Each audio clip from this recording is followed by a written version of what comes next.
Buenas tardes, les saluda su abogado de inmigración Jorge Molina. El día de hoy tengo el placer de hablar con ustedes sobre un tema que me apasiona mucho y es de mi sumo interés, que es la discreción fiscal en el año 2021. He preparado una presentación para ustedes, la cual se las voy a compartir en unos momentos. Reservamos unos minutos para el final para que para que hagan sus preguntas.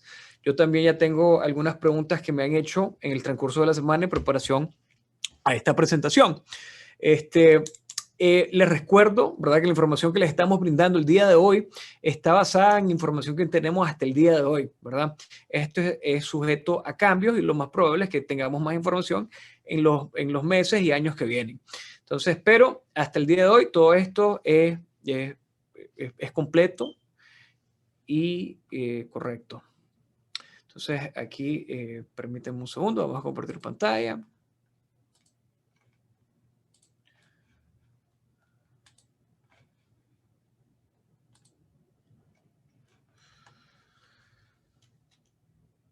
Ok, entonces en esta presentación vamos a hablar de, primero que todo, qué es la discreción fiscal. Vamos a definir el término, qué significa. Luego vamos a hablar de las prioridades de deportación, ¿verdad? Para que entendamos un poco de cómo podemos utilizar la discreción fiscal. Después, ¿qué es lo que podemos hacer, verdad? De hecho, ¿qué es lo que podemos hacer pidiendo la discreción fiscal?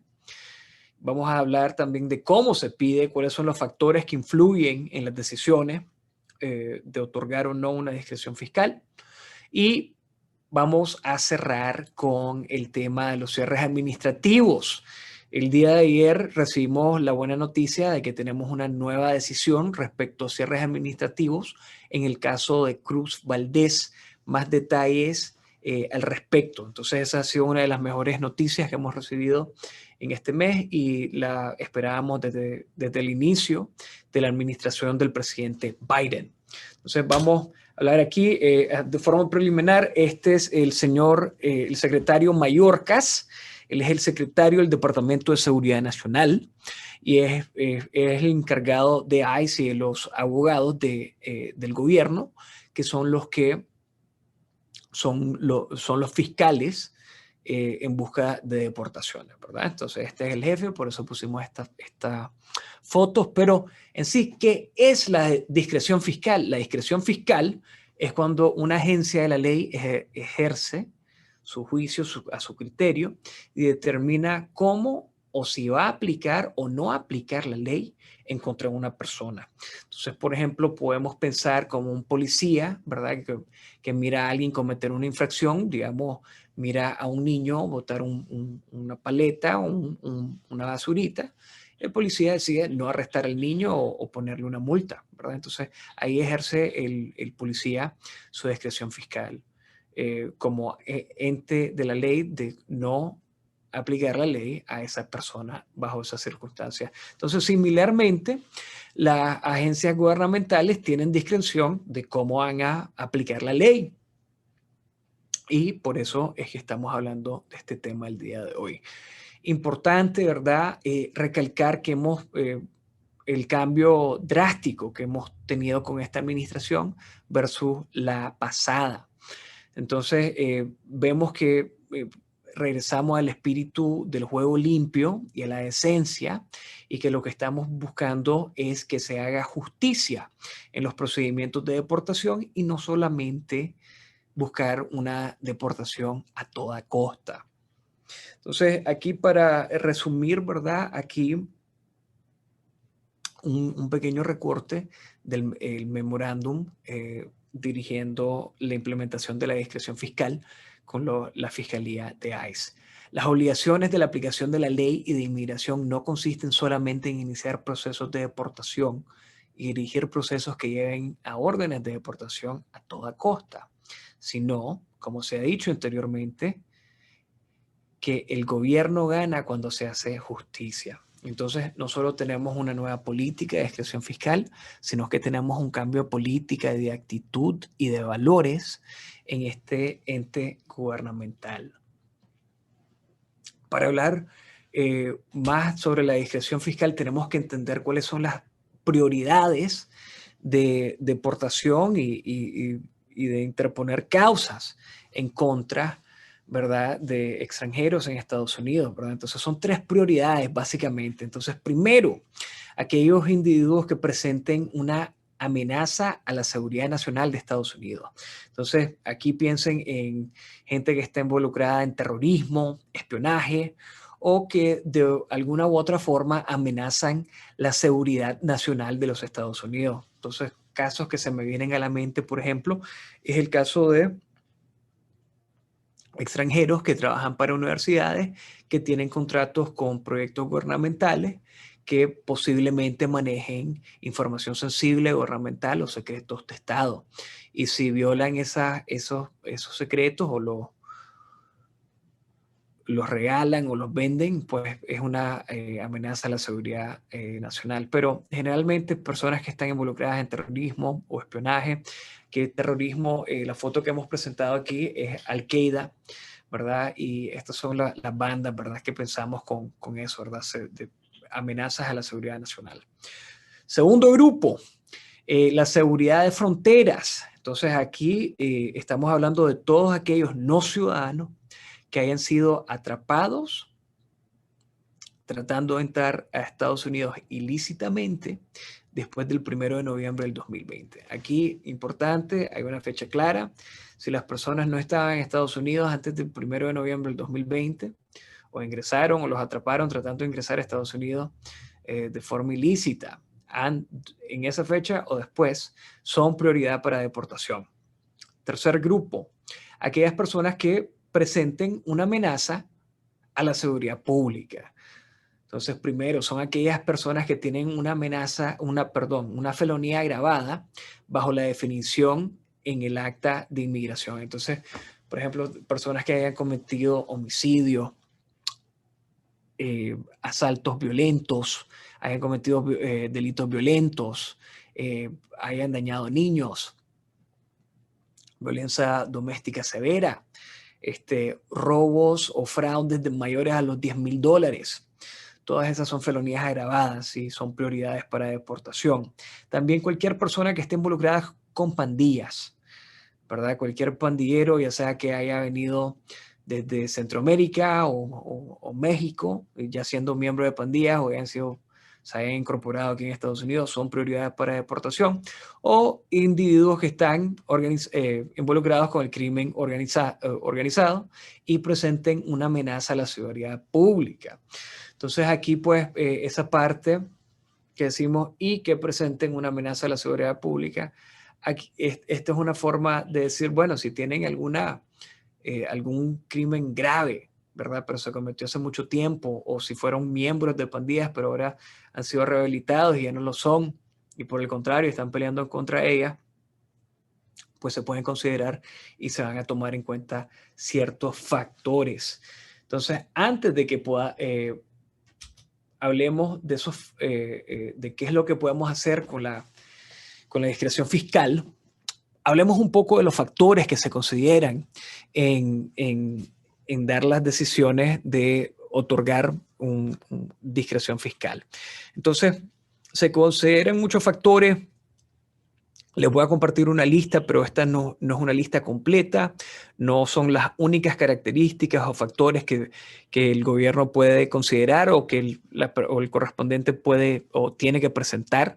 Podemos presentar las que sean útiles, ¿no? Entonces, pero estas son las principales. Entonces, primero, residencia en Estados Unidos larga. Entonces, entre más tiempo hayamos vivido en Estados Unidos, más nos ayuda eso en peor discreción fiscal. También si hemos sido miembros de las Fuerzas Armadas de Estados Unidos, es decir, fuimos miembros del Army, del Navy, de lo que sea, ¿verdad? O si tenemos a un familiar que lo es, ¿verdad? Algún hijo, padre, hermano, y que estemos relacionados cercanamente. También vínculos de familia y comunidad en Estados Unidos. Entonces, si tenemos hijos, padres, hermanos, esposas, esos son factores positivos, o vínculos con la comunidad, ¿verdad? Entonces, si somos miembros de alguna iglesia, de algún ente, alguna organización no gubernamental, o si hacemos deportes, cosas de ese tipo, eso nos ayuda bastante, ¿verdad? Buscando la discreción fiscal. También cuánto tiempo, o perdón, cómo haya sido que entró la persona a Estados Unidos. No es lo mismo que hayamos entrado a Estados Unidos a los 25 años buscando un mejor trabajo versus haber sido traído a los Estados Unidos como niños por nuestros padres o alguien más sin que nosotros hayamos tomado esa decisión, ¿verdad? Entonces eso se toma en cuenta. También el historial de inmigración. O sea, si tenemos varias órdenes de deportación, o si hayamos tenido otros problemas con inmigración en el pasado, pues eso es algo negativo. También nuestro estatus migratorio, si tenemos DACA, si tenemos una visa especial, si somos residentes permanentes de largo tiempo en Estados Unidos, ¿verdad? Otro factor que se considera es el historial de trabajo, relacionado al historial de trabajo. Miren, si estamos diciendo, mire, tengo 20 años de trabajar en Estados Unidos, el gobierno va a querer ver sus impuestos. Y si no tenemos impuestos, tenemos que explicar por qué no tenemos los impuestos. Entonces, este es un arma de doble filo, ¿verdad? Tengamos cuidado cuando presentamos un historial largo de trabajo si no hemos declarado impuestos. Si no lo hemos hecho, todavía estamos a tiempo de componer eso para poderlo usar a nuestro favor. Y otras cuestiones que se consideran también es el nivel de educación de la persona, o se ha buscado tener un nivel alto de educación, si hemos sido víctimas o testigos de delitos, o si hay alivio disponible o un beneficio de inmigración disponible para las personas. También como factores humanitarios se considera la edad, el estado de salud del individuo, si una mujer está embarazada, o si somos el encargado del cuidado de algún familiar que esté severamente enfermo. Si tenemos algún papá, hermano, hijo con una enfermedad crónica grave, ¿verdad? Son factores humanitarios positivos en el caso. Así como hay factores positivos, hay factores negativos también. El factor negativo número 1 es la existencia de un récord penal, ¿verdad? Si hemos tenido alguna convicción por un delito que cometimos, ¿verdad? Pero no, el análisis no para ahí.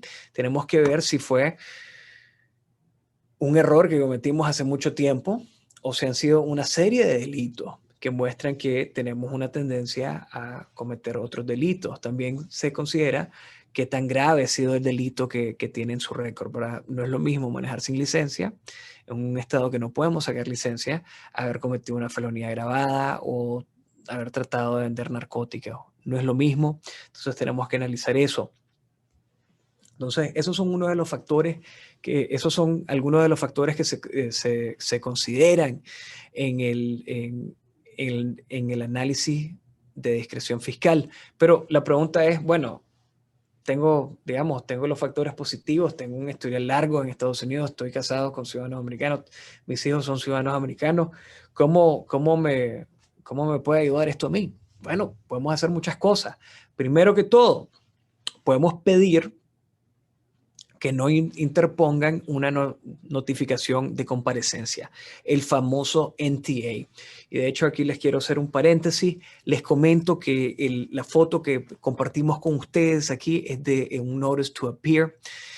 Hay ciertos requisitos que tienen que llenar para que sea una notificación de comparecencia válida, ¿verdad? Y aquí primero tiene que tener el nombre del individuo, del correspondiente, tiene que tener el número del caso, tiene que tener las alegaciones del Estado. Entonces, generalmente que la persona no es ciudadano ni nacional de Estados Unidos, que es nativo o ciudadano de otro país y que ha cometido cierta infracción. Luego explica el área de ley que aplica y por qué buscan cómo estar siendo deportado. Y en la parte de abajo, para que sea una notificación de comparecencia válida, tiene que tener la hora y el lugar de la audiencia. Si no lo tiene, bajo la decisión de Nis Chávez de la Corte Suprema de Estados Unidos, no es una notificación de comparecencia válida y tenemos otras opciones. Podemos buscar cómo desestimar la causa. Sabemos que no detiene el tiempo de acumulación de tiempo en Estados Unidos. Entonces, hay bastantes opciones, pero compartimos esta imagen para que sepan lo que es una notificación de comparecencia y los campos que se tienen que llenar. En este ejemplo dice, para la fecha y hora, dice date to be set. Ya sabemos que eso no es válido, lo cual hace que esta notificación de comparecencia no sea una notificación válida. Pero bueno, regresando al tema del día de hoy, ¿qué es lo que podemos pedir? Bueno, si ICE nos tiene en custodia y presentamos un buen caso para una discreción fiscal, les podemos pedir, bueno, no inicien procedimientos de deportación en mi contra. Déjenme como estoy. Entonces, lo primero, en otros casos, queremos que inicien el procedimiento de deportación en tu contra porque tienes algún beneficio que te podría ayudar, ¿verdad? Entonces, si tienes un caso fuerte para una cancelación de remoción, un caso de asilo y te urge pedir a tus familiares en el exterior, tú quieres que un juez determine tu caso, lo escuche para que te dé el alivio, ¿verdad? Entonces, eso es algo de lo que podemos hacer. También podemos buscar cerrar el caso de forma administrativa. Les comentaba al inicio que teníamos una decisión reciente al respecto y cómo nos puede ayudar cerrar el caso de forma administrativa. Tal vez no tenemos un caso muy fuerte, ¿verdad? Para una cancelación de remoción, pero tenemos otros factores positivos y ameritamos el uso de discreción fiscal para cerrar el caso. Entonces, para que no terminen el caso completamente, para que podamos seguir pidiendo un permiso de trabajo, por ejemplo, podemos pedir que cierren el caso de forma administrativa. O en otros procedimientos, por ejemplo, digamos que tenemos un caso de una visa U pendiente o una visa especial de jóvenes pendiente, podemos pedir que cierren el caso administrativo mientras esperamos que nos aprueben los casos que tenemos pendientes. Otro beneficio que podemos tener es, podemos pedir que no apelen una decisión y en el contexto que surge esto, más que todo, es, digamos, tenemos un caso de asilo, algo débil, pero nos tocó un buen juez que entiende la situación, entiende que no puedes regresar a tu país de origen y te quiso ayudar, aprueba el caso, pero como era un caso débil, el Estado quiere apelar, ¿no? Entonces podemos presentar de nuevo una petición para discreción fiscal y no apelan la decisión, lo cual quiere decir que la decisión del juez es final, ¿verdad? Y ya tienes la ayuda de forma perpetua. Otras cosas que podemos pedir a través de la discreción fiscal es que el gobierno se una en una moción para conceder un beneficio. Entonces, digamos que el gobierno quiere unirse para que nos permitan ajustar estatus en Corte de Inmigración o, o que estén de acuerdo con alguna estipulación en el caso, ¿verdad? Entonces, eso es algo que nos puede abrir bastante. En otras circunstancias, lo que buscamos es reabrir un caso. Digamos que tenemos una orden de deportación que no sabíamos, no teníamos idea, fue porque no nos llegaron las notificaciones de comparecencia y necesitamos reabrir el caso para buscar otro alivio en otro lugar. Entonces, ahora lo podemos hacer con la administración pasada. No era que lo dejaron de hacer completamente, pero sí era extremadamente difícil obtenerlo y la actitud ha cambiado 100%. Antes no nos contestaban el teléfono, ahora tenemos un método sistemático de poder pedir esta ayuda. Y entre otras muchas acciones, estas son una lista de cosas que podemos hacer, pero dependiendo del caso podemos pedir diferentes cosas, ¿verdad? Entonces realmente depende del caso de ustedes y qué es lo que necesitemos hacer. Ok, ahora de regreso a lo de los cierres administrativos. Como les decía yo, es una de las mejores decisiones que hemos tenido recientemente. Muchísimos de nuestros clientes se pueden beneficiar y se han beneficiado de esto. Y qué bueno que es una herramienta que podemos utilizar de nuevo. Déjenme explicarle un poco de cómo funciona y qué es lo que significa para que estemos bien entendidos de lo que es. Entonces, un cierre administrativo lo que hace es que toma un caso activo en la lista de casos de la Corte de Inmigración y lo remueve de esa lista de casos activos. no lo termina completamente, no lo cierra completamente, no lo remueve de la lista de casos pendientes. Sin embargo, nos permite hacer otras cosas, ¿verdad? Entonces no regresamos a cortes, tal vez esperamos que nos aprueben una petición de familia, un perdón, cosas de ese tipo. De una u otra forma, esta herramienta se ha estado usando en las cortes de inmigración desde los años 80. Teníamos un precedente como de 30 años usando esto. Ya para eso del 2012 ya empezamos a tener eh, eh, precedentes fuertes y una lista de factores y elementos que teníamos que documentar para pedirlo en corte. Entonces, en el 2018, el fiscal general Jeff Sessions de la administración pasada dictaminó en Castro Tum que los jueces de inmigración no tenían ninguna autoridad de cerrar los casos de forma administrativa, a pesar de que habían hecho esto por aproximadamente más de 30 años.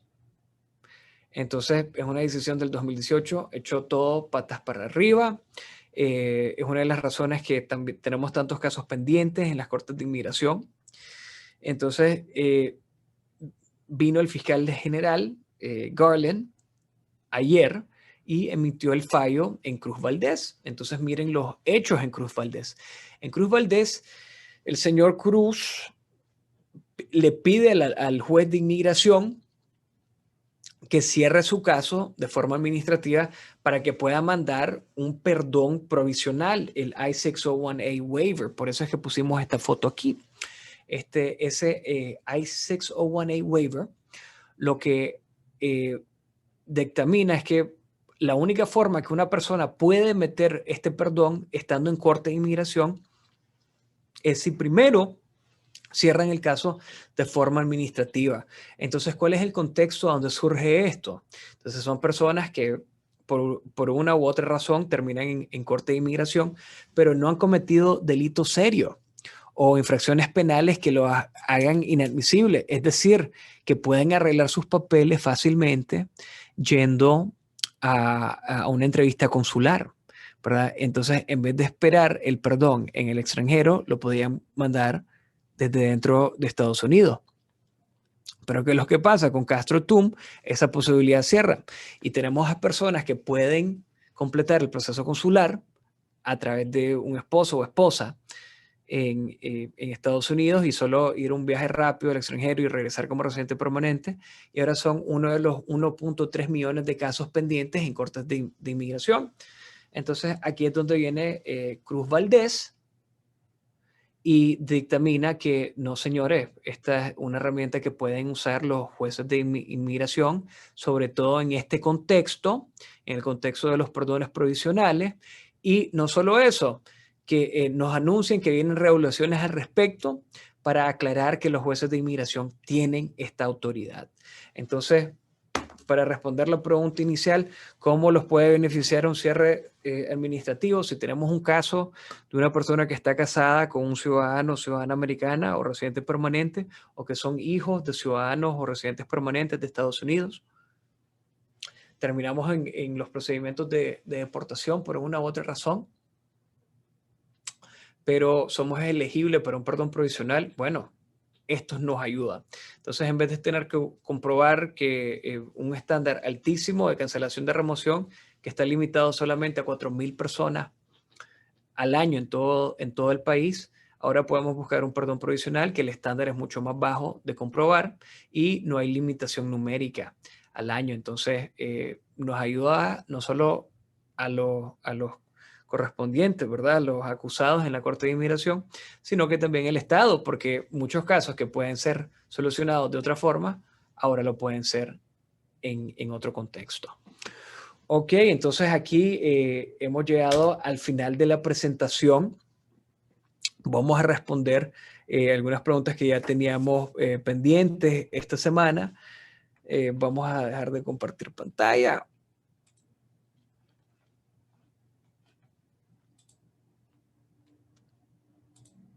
Ok, perfecto. Bueno, pero les quiero resumir cuál es la idea, ¿verdad? Aquí primero, ahora tenemos un sistema con la discreción fiscal de que el sistema de nuevo está buscando cómo hacer justicia, cómo ser más justo, ¿verdad? Y podemos pedir hacer ciertas cosas que nos beneficien no solo a nosotros, sino al sistema de las Cortes de Inmigración. Y es importante, ¿verdad? Si tenemos un buen caso para eso, prepararnos bien y hablar con alguien calificado que nos pueda ayudar.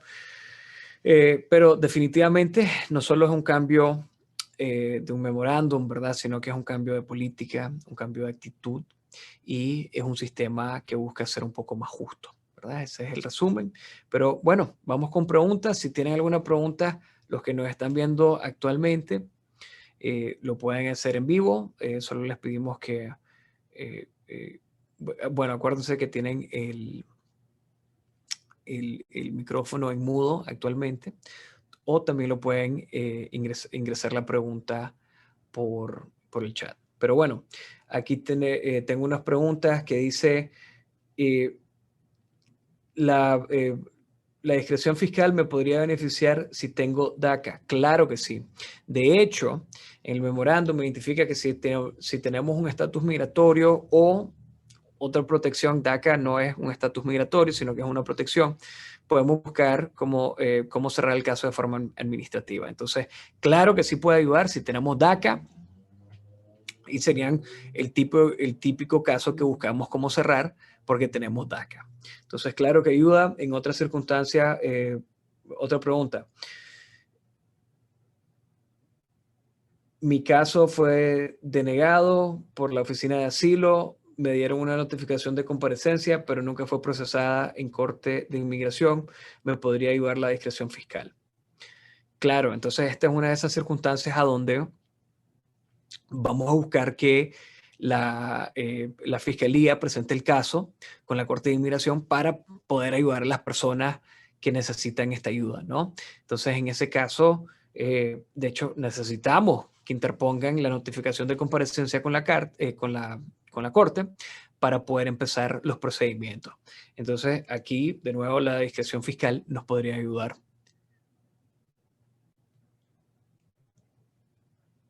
Ok, muy buena pregunta aquí. ¿Qué sería mejor?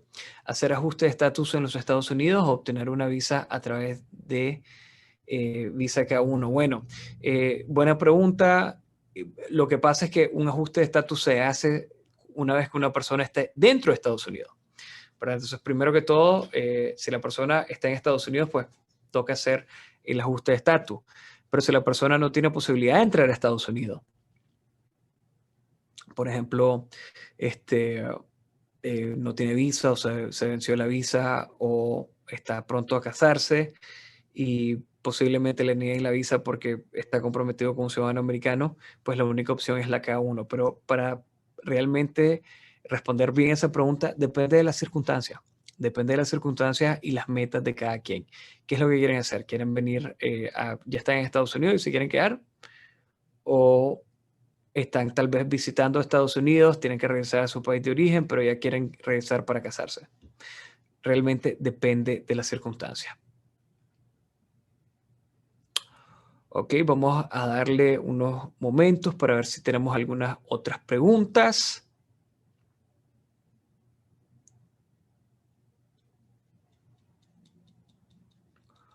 Ok, fantástico. Entonces, miren, muchísimas gracias por estar con nosotros el día de hoy.